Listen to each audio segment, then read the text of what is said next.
Hablar de esto, tenemos una invitada, fíjate, hemos conversado con expertos en pensión, etcétera, pero que hay una arista política importante, entre otras cosas, porque la ministra, de hecho, Janet Jara, sufrió en la votación de la semana en la Cámara de Diputados harta intensidad y algunos señalan un poco entre líneas y otros más explícitamente que no es ella la que puede en realidad liderar el proceso cuando ahora ya en marzo se tramite en el Senado. Y bueno, Janet Jara es militante del Partido Comunista y para eso estamos con alguien que sabe harto de pensiones porque ha sido representante de los trabajadores, fue presidenta de la CUT y hoy en día secretaria general del Partido Comunista. Bárbara Figueroa está con nosotros. ¿Cómo estás, Bárbara? Hola, muy bien, muchas gracias Darío por la presentación. Un saludo para Alejandra. Aquí Muchas estamos. gracias, Oye, Bárbara. Bárbara, a ver, hagamos entremos con una pregunta clásica. ¿Cómo ves tú el futuro de la reforma de pensiones? Y te lo pregunto también desde el establecimiento de, llamémosle líneas rojas, que tú ves desde tu mirada, tanto desde el mundo del mundo de los trabajadores, que estuviste muchos años como representante, y también desde la lógica del Partido Comunista, de cuánto tiene sentido, en qué minuto ya no tiene sentido una reforma de pensiones si solamente fortalece el pilar privado. Entonces, te pregunto dos en uno, en realidad, ¿cuáles son esas líneas rojas y cómo tú ves el futuro cuando ya esto se retome en marzo en el Senado? Mira, yo creo que no es una tarea fácil. Yo creo que la propia ministra ha sido muy clara en señalar, y ella lo decía, si no me equivoco, con este concepto de un moderado optimismo, ¿no? O un optimismo moderado, prudente, qué sé yo, porque tenía, yo creo que mucha conciencia de que efectivamente es un camino difícil el que se va a vivir en el tránsito hacia el Senado y la vuelta del proyecto a la Cámara de Diputados. Ahora, yo no se pregunta qué es aquello que daba sentido, más que las líneas rojas, ¿no? Porque yo creo que ese es un debate, diría que más bien alojado en el Congreso, ¿no? Sobre las líneas rojas. Pero si uno tuviera que hacer el análisis desde fuera, ¿no? De este marco más institucional, ¿qué es lo que da sentido a que hagamos esta discusión? ¿Es el aumento de pensiones? Sin duda, eso es lo primero. O sea, todos partimos de la base de que el primer elemento que está como gran objetivo para discutir una reforma de pensiones ayer, hoy y mañana es efectivamente aumentar las pensiones bajas que hoy día están recibiendo trabajadores y trabajadoras que entregaron toda su vida para el desarrollo del país y que hoy día tienen una retribución mínima. O sea, para que hablemos, digamos, en concreto, aquí no estamos hablando de entes que andan por la vida, no, estamos hablando de gente que trabajó toda su vida, entregó su fuerza de trabajo para poder lograr una pensión digna, que en el fondo es una retribución, no es un favor, ¿no? Por eso es una política de seguridad social. Dicho eso, ¿no? Entonces, claro, queremos aumentar las pensiones, ese es el gran objetivo. Ahora, la pregunta es, ¿aumentar las pensiones a cualquier costo? No. Aumentar las pensiones sin que esto signifique fortalecer la industria de las AFP, porque eso significa, en el fondo, que el aumento de pensiones va asociado o vinculado eventualmente a que sigan teniendo utilidades exorbitantes las administradoras de fondos de pensiones, sin una posibilidad de que el Estado sea garante de un servicio, de una garantía de seguridad social, en ese marco entendido como derecho y no como servicio, como se entiende hoy día en los marcos de las AFP, y por lo tanto también con un pilar de solidaridad, porque es evidente y todos los datos indican, ya hace poquito estaban saliendo reportajes sobre la tasa de natalidad, que está reduciéndose, que tenemos mayor expectativa de vida, y por lo tanto tenemos que pensar también un mecanismo, un sistema, no solo que sea sostenible, que sea universal, que cumpla con estos principios de suficiencia, sino que también que reincorpore el elemento de la solidaridad como un elemento esencial. Es decir, quienes se incorporan al mundo del trabajo no es que estén contribuyendo para los otros y que mañana no les toque nada a ellos o que estén regalando su plata. No, es un sistema que finalmente se va a retribuyendo, ¿no? Que se va complementando, que se va haciendo mucho más suficiente en la medida de que al incorporarse nuevos trabajadores y trabajadoras con sus cotizaciones, permite entonces garantizar el aumento de pensiones hoy día. Entonces, yo diría que esos elementos, al menos para nosotros como partido, son elementos esenciales a la hora del debate y nos hubiese gustado mucho que todos hubiesen tenido la misma disposición, ¿no? Ya, pero en ese sentido, el 3 y 3, ¿a ti ya te parece? O sea, porque algunos ya son críticos desde miradas más progresistas, digamos, desde miradas más, menos cercanos a la FP, ya el 3 y 3 aparece, lo voy a traducir de exprofeso de esa manera, implica aumentar del 10 al 13% el dinero, digamos, que obligatoriamente tienen sin concursos ni sorteos, sentado en su escritorio, la AFP le hace a los grandes empresarios. O sea, Ya eso, para algunos les parecía que era medio complejo, porque seguía fortaleciendo. La perspectiva del PC en ese sentido, ¿se cuadra igual con el 3 y 3 pese a esa crítica implícita? O sea, lo que pasa es que este debate tenemos que hacerlo respecto de la correlación de fuerzas que tenemos. Si ese es el gran problema en todo lo que estamos discutiendo hoy día con el gobierno o como gobierno con el Parlamento. Finalmente, ¿qué aspiraría uno?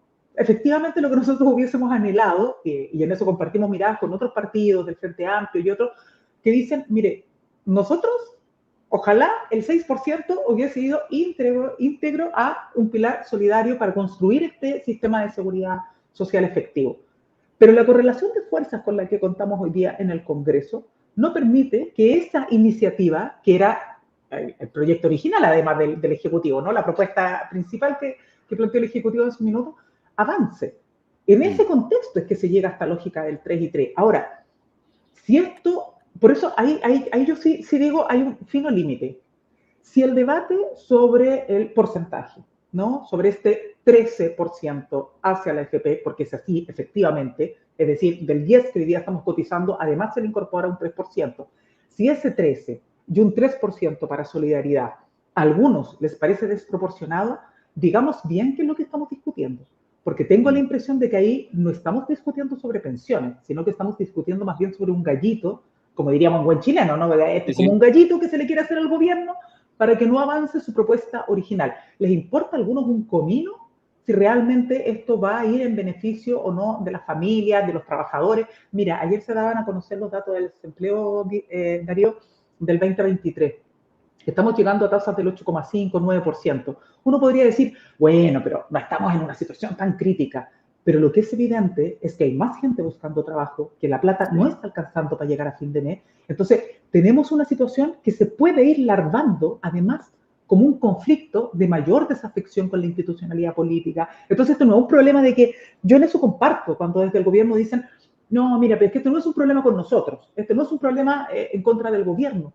No, porque efectivamente de lo que estamos hablando es que este es un problema del sistema político, si es capaz de hacerse cargo de lo que la gente quiere. Y la gente salió a las calles a pedir que terminaran las FP, terminó a pedir pensiones dignas. Entonces, cuando eso no está en el centro, sino que lo que está en el centro es, bueno, ¿cómo vamos a derrotar al gobierno? Hagamos esta cuestión más difícil.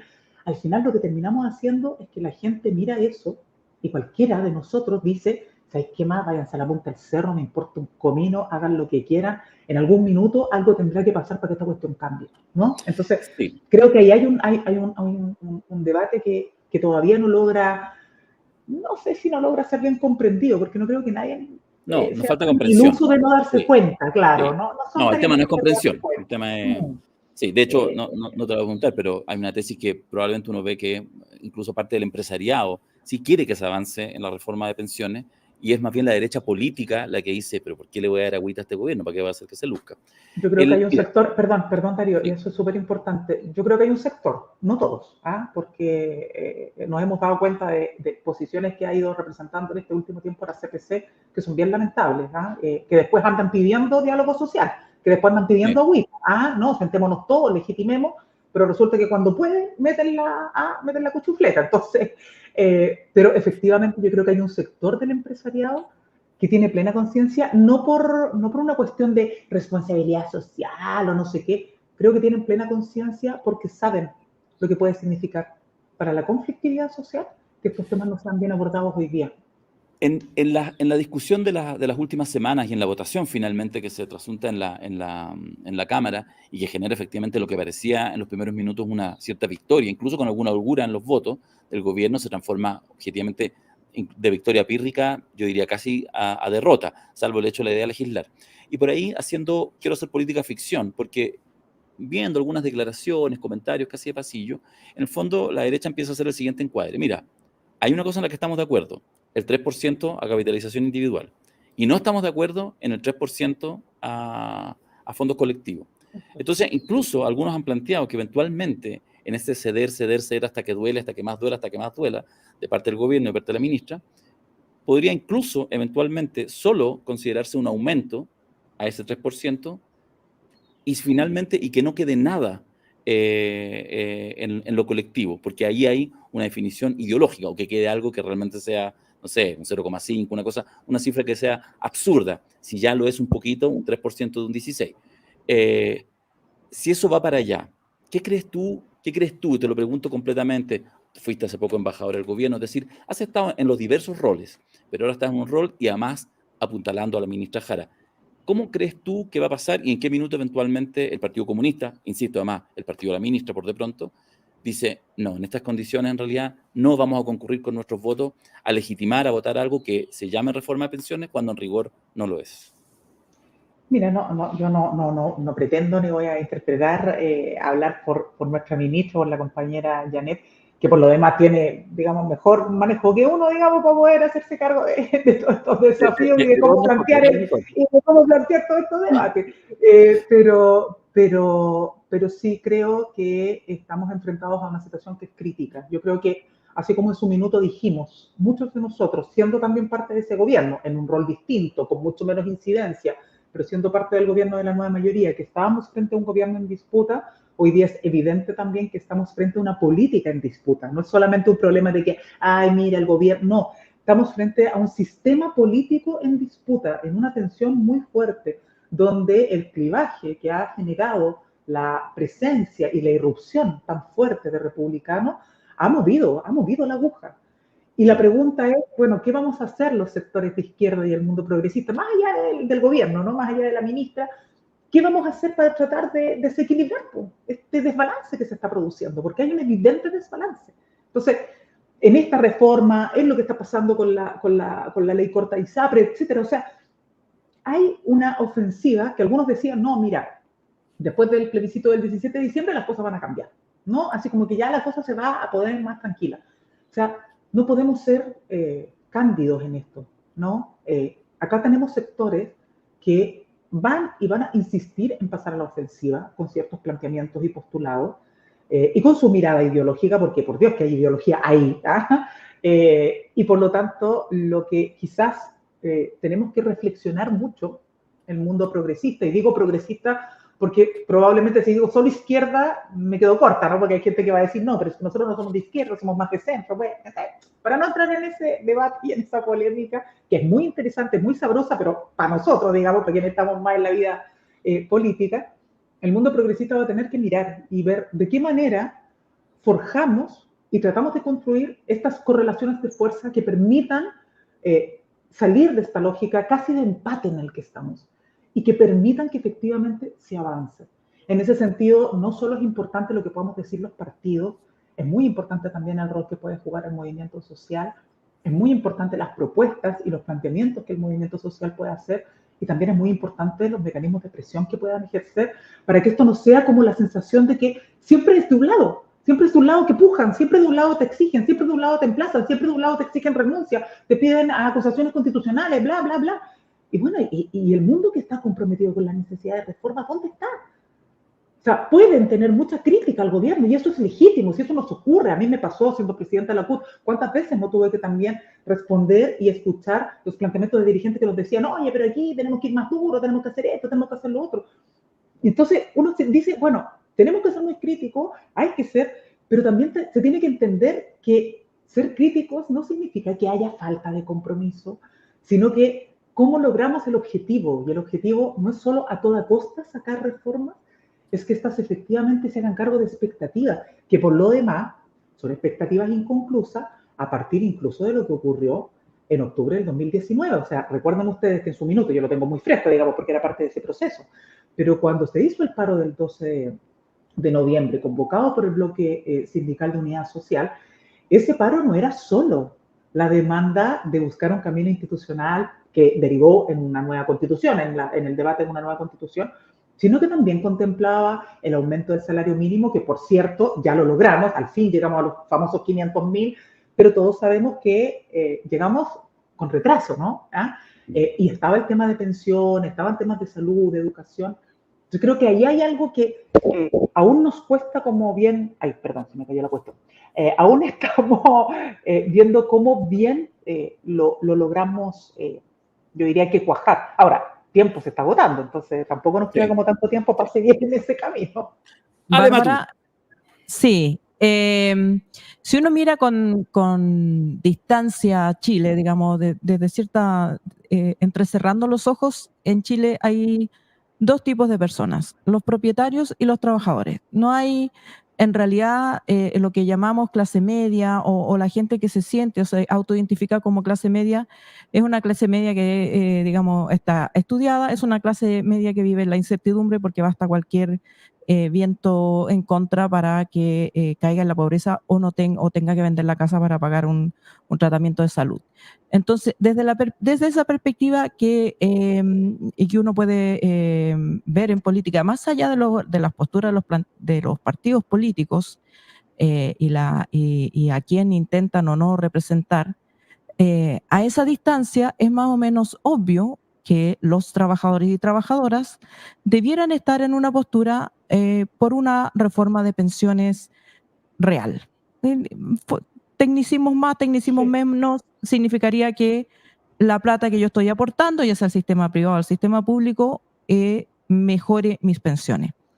En la discusión actual, o la discusión por lo menos desde la reforma del 2008, a las cuales las AFP concurrieron con mucho entusiasmo porque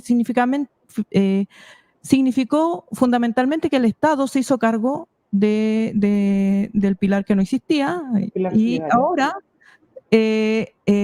ahora que se intenta crear el aporte patronal, la presión, tal como tú dices, empresarial, por supuesto, de los propietarios, ellos saben lo que están defendiendo, está por canalizar ese 6% completo o casi completo a las AFP. Pero ¿dónde están los trabajadores y trabajadoras?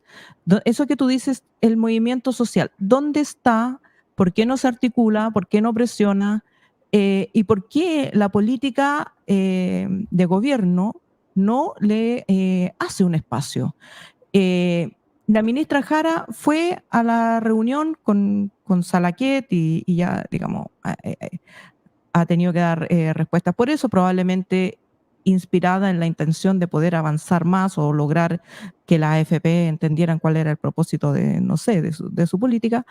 Pero ¿por qué el gobierno, los ministros no apelan a los más interesados en esto? Y te lo sumo al tiro en la ISAPRES. También los grandes ausentes son a quienes más les perjudican estas políticas, que son los trabajadores y las trabajadoras.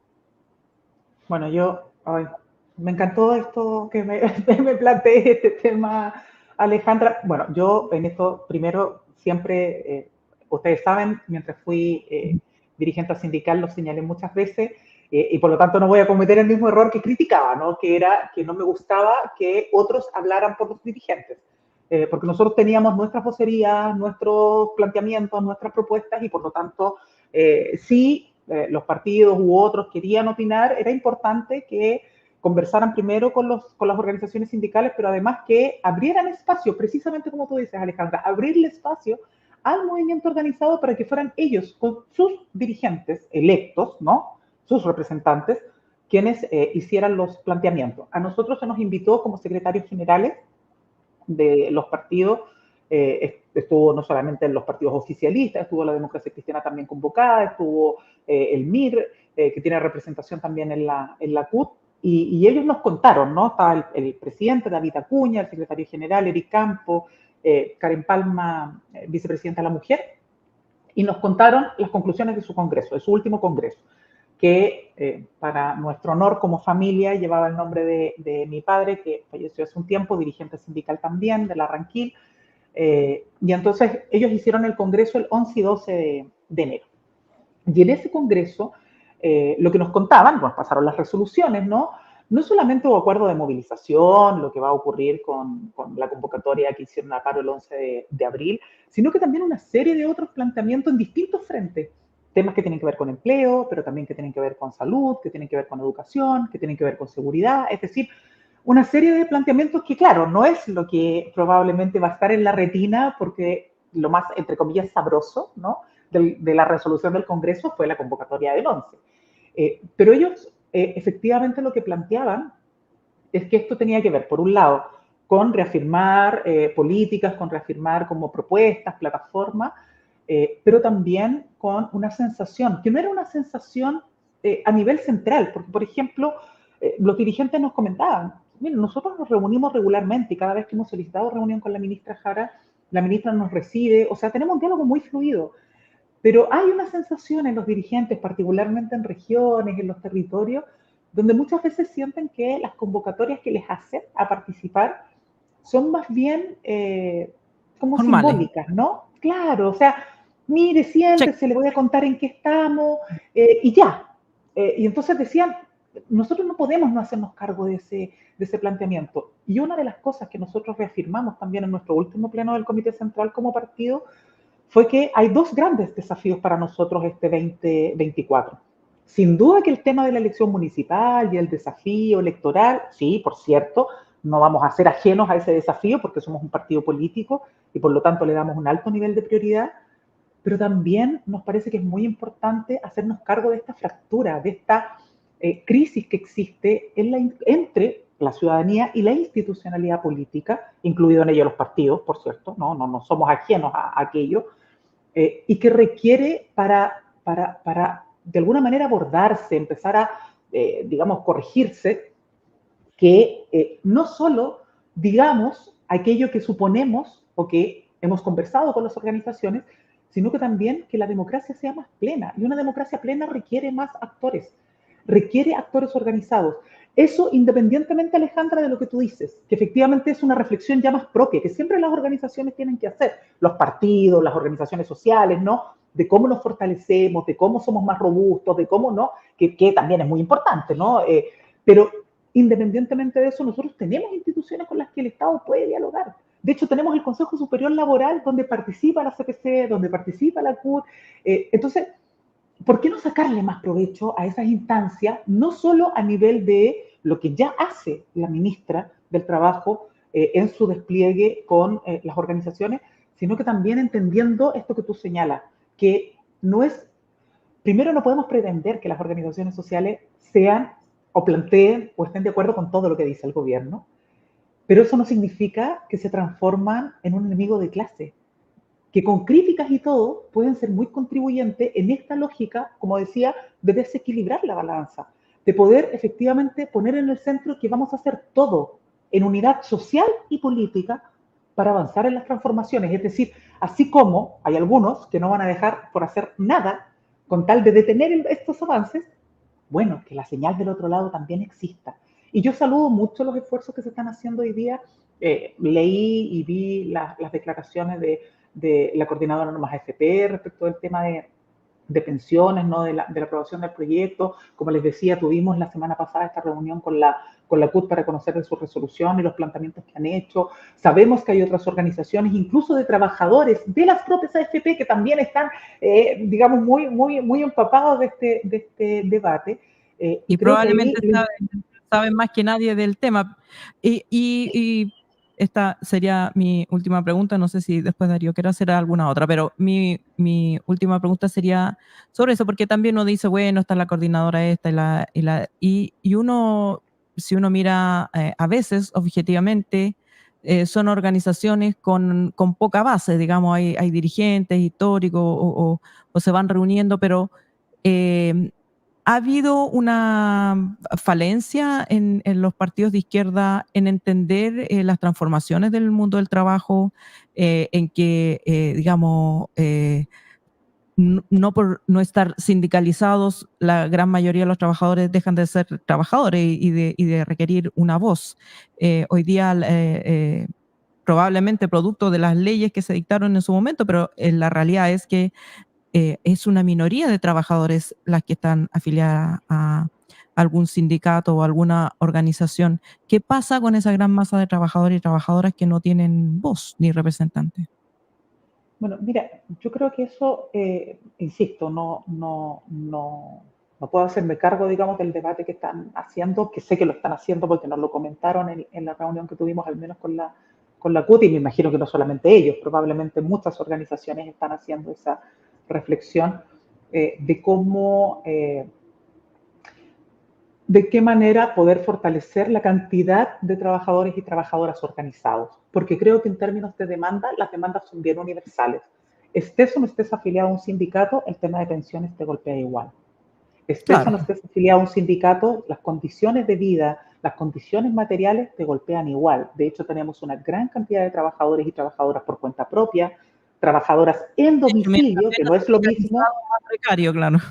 Claro, y por ejemplo, trabajadoras en domicilio, que no es lo mismo que la trabajadora de casa particular, sino que aquella que dentro de su casa llegan le ponen, qué sé yo, una máquina de coser o no sé qué, le llevan ropa, le dicen, oiga, ponga estos cierres y luego lo van a buscar. O sea, tenemos esos fenómenos y ahí es muy difícil poder trabajar en organización. Ahora, yo celebro, claro, y ahí quizá uno podría decir, bueno, ahí también hay un corazón comprometido, pero el Congreso de la CUT tuvo 400 dirigentes sindicales, que son organizaciones que tenían que tener sus cuotas al día, por lo menos en los últimos 12 meses, en un tiempo donde no es fácil que los trabajadores dispongan de recursos para decir, oye, mira, voy a aportar a mi cuota sindical, porque puta, esa plata puede ser un kilo de pan, puede ser una semana completa de no sé qué, o sea, no solo por no querer organizarse, sino que también el costo que eso significa, ¿no? Y creo que ahí, si uno mira, hemos ido avanzando, se ha ido avanzando. Chile hoy día tiene una tasa de sindicalización de sobre 22%, de un histórico que teníamos sobre menos del 20% desde la dictadura en adelante, por cierto, ¿no? El mejor minuto de sindicalización en Chile fue en la Unidad Popular con un 30-35%, si no me equivoco, 33%. Y por lo tanto, ahí sigue pendiente el gran debate que no logramos resolver en la reforma laboral y que esperamos que también sea parte de los temas a abordar en este periodo, que tiene que ver con la cobertura de la negociación colectiva, con la negociación ramal, pero también, insisto, para eso es muy clave cuando los trabajadores sienten, mira, a nosotros nos llamó mucho la atención el fenómeno porque me tocó estar en toda esa primera parte del Consejo Superior Laboral cuando se hacían los primeros análisis, ¿no?, de la reforma laboral ya en ejercicio, y cómo empezaban a subir los indicadores de afiliación y que coincidían además con el debate. Entonces, ¿qué te decía eso? Mira, no era que la gente dijera, mira, nos vamos a afiliar porque ustedes lo están haciendo maravilloso. Es que el tema se puso sobre la mesa. Y como el tema se puso sobre la mesa y no había un veto a hablar de los temas laborales, muchos trabajadores y trabajadoras, particularmente mujeres, que han sido las que han ido creciendo en afiliación, decidieron el paso de organizarse. O sea, cuando estos temas comienzan a ocupar la agenda pública, cuando los temas que tienen que ver con estas condiciones de vida y somos capaces de hablar de que no estamos hablando solo de ciudadanos, sino que, como tú dices, de trabajadores y trabajadoras, eso moviliza, eso instala otro estado de ánimo y otra disposición. Y creo que ahí hay un gran desafío. Ahora, eso tiene que ir de la mano también con esto que señalaba, y que yo lo he compartido muchas veces con los dirigentes, por eso no tengo, digamos, temor en decirlo públicamente, ¿no? Que eso implica mirar efectivamente estos nuevos fenómenos en el mundo del trabajo y cómo hacerse cargo de esa tarea, sobre todo para quienes venimos de un partido que nos identificamos, nos definimos desde el pretender bien representar los intereses de la clase trabajadora. Bárbara Figueroa, ex embajadora en Argentina, ex presidenta de la CUT, actual secretaria general del Partido Comunista, muchas gracias por haber estado con nosotros acá en 32 Minutos. Bárbara, hasta una próxima oportunidad. Muchas gracias a ustedes. Fue muy, muy, muy agradable este espacio de reflexión, que no es como de la contingencia y de la cuña rápida. Así que muchas gracias. Que les vaya muy bien. Muchas gracias. A ti.